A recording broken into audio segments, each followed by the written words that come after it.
Hi guys! So for today's video, ayan guys, so isa ka ba sa mga taong ayan namumblema kasi yung mga Gmail ninyo or mga Gmail account ninyo is full of storage na siya. So hindi na kayo makaka-receive ng mga email sa inyo, yung mga nag-i-email sa inyo, and beside that, hindi rin kayo makakapag-email na rin.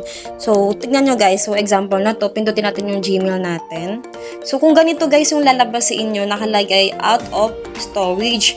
Tapos, pag pipindutin natin yung get storage, ayan, mag-o-offer sila na kailangan natin magbayad para magkaroon tayo ng storage sa Gmail natin. So, itong ituturo ko sa inyo guys is para hindi na tayo gumastos, hindi na tayo magbayad ng mga ganito para magkaroon lang tayo ng space sa Gmail natin. So, itong gagawin ko guys is gayahin nyo lang kasi malaking tulong to para ma-less or mabawasan yung full storage ng Gmail natin para maka-receive ulit tayo or makapag-send. So, mag-back lang kayo guys.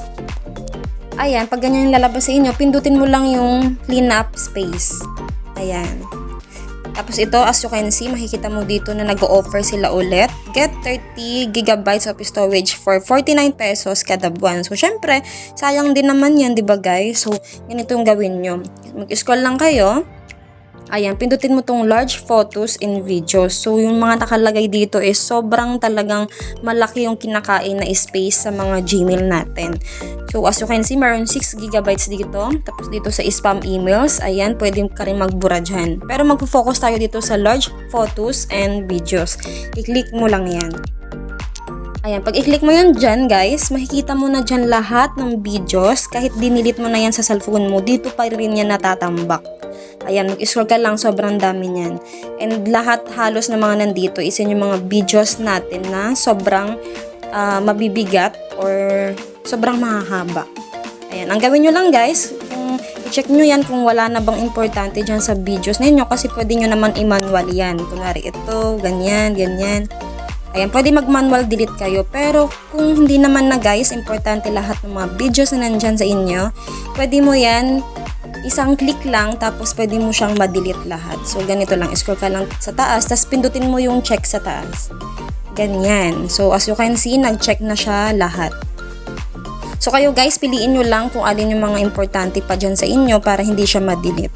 So, after nyan, ayan, nakalagay dito, keep going to make even room, more room. So, as you can see, nag-less na siya, tapos pindutin mo lang yung delete sa taas. So, pag i-delete mo na yan guys, sobrang laking matutulong na yan agad sa inyo kasi sobrang laking mabibigay ulit na space yan sa cellphone ninyo.